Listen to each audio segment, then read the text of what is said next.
तो मैं आज मिड पॉइंट थ्योरम जो हमने क्लास 9th में पढ़ा था उसको 10th पे प्रूफ करने जा रहा हूँ। मैं पहले क्या करूँगा, मैं पहले मिड पॉइंट थ्योरम का कॉन्वर्स और उसका मेन थ्योरम दोनों को मैं 9th के फॉर्मूल थ्योरम से प्रूफ करने वाला हूँ। लेकिन आने वाले वीडियोस में ऐसे 10th में जो बेसिक प्रोपोर्शनलिटी थ्योरम है उससे प्रूफ करने वाला हूँ। तो फिलहाल मैं आपको 9th वाला समझा रहा हूँ ताकि आपको याद रहे, आपको फिर से रिकैप कर पाओ कि ये हमने कैसे किया था प्रूफ। यहाँ पर इतना अच्छे से प्रूफ दिया नहीं है, इसलिए मैं इसे अच्छे से प्रूफ करके दिखा देता हूँ, एकदम समझा भी दूंगा मैं अच्छे से। तो उसने हमें बताया है कि यहाँ पर स्टेटमेंट आप पढ़ सकते हो कि the line segment joining the mid points of two sides of a triangle is parallel to the third side. मतलब कि यहाँ पर मैं एक ट्राइंगल ले रहा हूँ, कोई भी रैंडम ट्राइंगल है, ए बी सी नाम दे दे चलो मैंने। इसके जो मिड पॉइंट्स हैं डी ई, ये जो है ना, अगर मैं इसे ज्वाइन करूँगा तो फिर ये डी ई बी सी के पैरेलल आएगा, दूसरी बार डी ई बी सी के हाफ होगा। तो चलिए इसे हम प्रूव करते हैं। तो इसके लिए हमें यहाँ पर कंस्ट्रक्शन करनी पड़ेगी। हमें यहाँ पर थोड़ा सा इस लाइन को एक्सटेंड करना है और यहाँ पर ये ए बी के पैरेलल एक लाइन बनाना है ऐसा करके सी एफ। गलती से मैंने इधर बना दिया, इसकी ज़रूरत नहीं। सी एफ मैंने बना दिया। अब यहाँ से मैं इसे प्रूव करना शुरू करूँगा और मैं इस डी को यहाँ तक, यहाँ पर एफ तक एक्सटेंड करने वाला हूँ। तो मैं इसके प्रूफ को शुरू करता हूँ। तो सबसे पहले मुझे गिवन लिखना है, D and E are midpoint of A B and A C. हमें गिवन है, हमें प्रूफ क्या करनी है।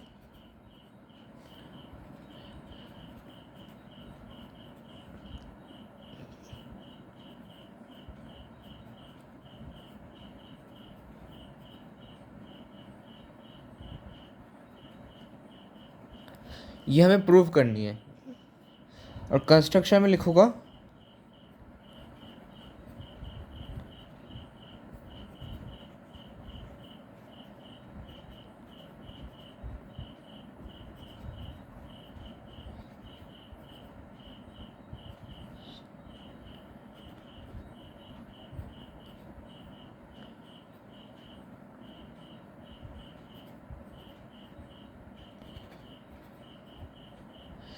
हमने ऐसे लिख लिया। अब यहाँ से प्रूफ शुरू होता है।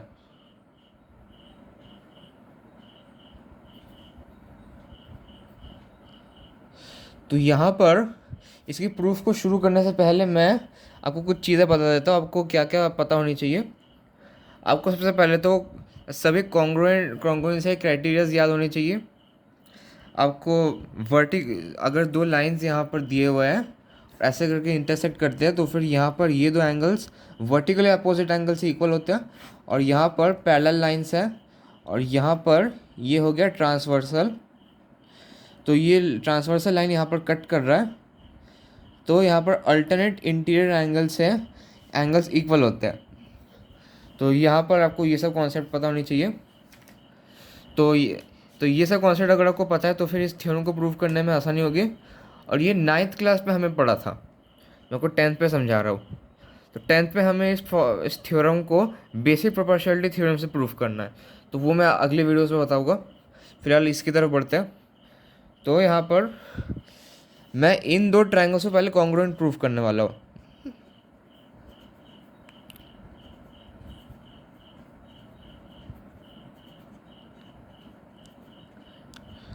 ऐसा करके लिख दिया। अब यहाँ पर ये जो यहाँ पर एंगल बना हुआ है, ये ए बी और सी एफ दोनों पैरेलल लाइन्स है और ये जो है डी एफ ये एक ट्रांसवर्सल लाइन है। तो ये दो जो एंगल्स है ये अल्टरनेटिव इंटीरियर एंगल से इक्वल हो गए। तो मैं इसे एंगल 1 और एंगल 2 नाम दे देता हूँ। Angle 1 equals to angle 2 alternate interior angles, इससे हमने इक्वल है। यहाँ पर एंगल ए ई डी और एंगल सी ई एफ, इसको मैं एंगल 3 और 4 नाम दे देता हूँ।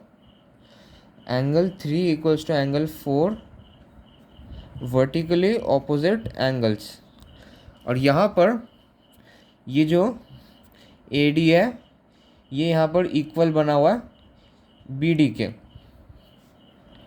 तो यहाँ से अब मैं ये कंक्लूड कर सकता हूँ कि जो ए ई है वो सी के भी इक्वल होगा, क्योंकि मिड पॉइंट है। तो ए ई और सी ई इक्वल है क्योंकि ई इस पूरे साइड का मिड पॉइंट है। ए ई इक्वल टू सी ई। ये ए बी को भूल जाइए, मैंने गलती से बोल दिया था।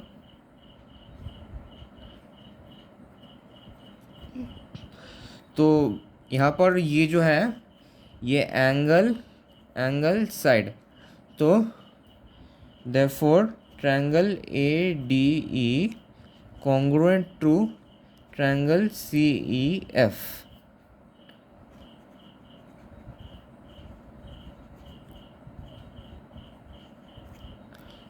ठीक है, यहाँ पर मैंने इसे कॉन्ग्रुएंट प्रूफ कर दिया। अब यहाँ पर मुझे क्या करना है आपको समझाता हूँ। यहाँ पर अब मुझे इसके सब सारे के सारे जितने भी यहाँ पर CPCT से जो साइड निकल के आते हैं वो मैं लिख दूँगा। तो यहाँ पर AD और CF इक्वल आ रहा है, equals to CF।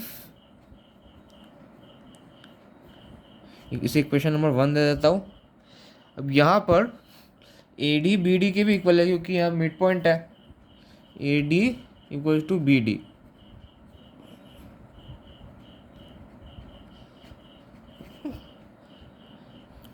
From 1 and 2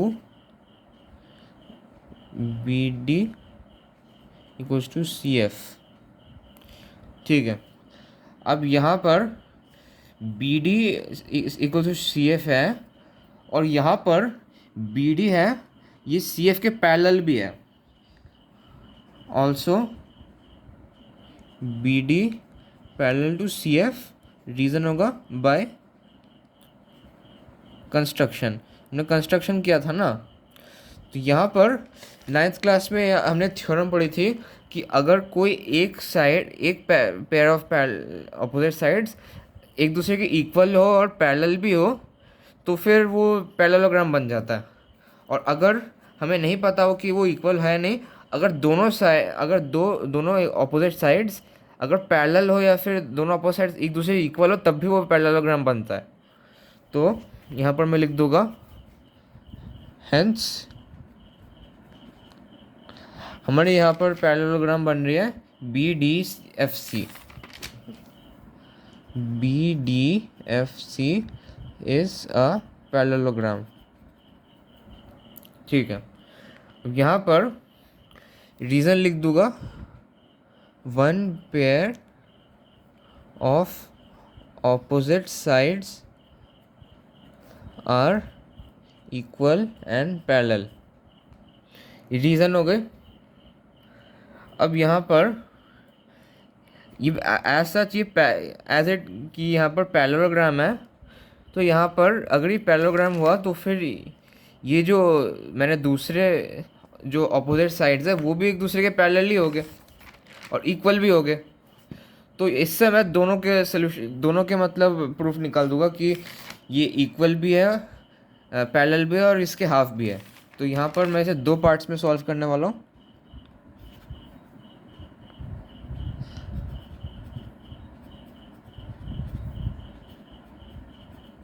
ये पैरेललोग्राम दिया हुआ था, हमने प्रूफ कर दिया था। अब यहाँ पर जो DF है इसके बीच में DE भी आता है, तो फिर मैं इसे ऐसे भी लिख दूंगा, DE is parallel to BC। ये मेरा प्रूफ हो गया।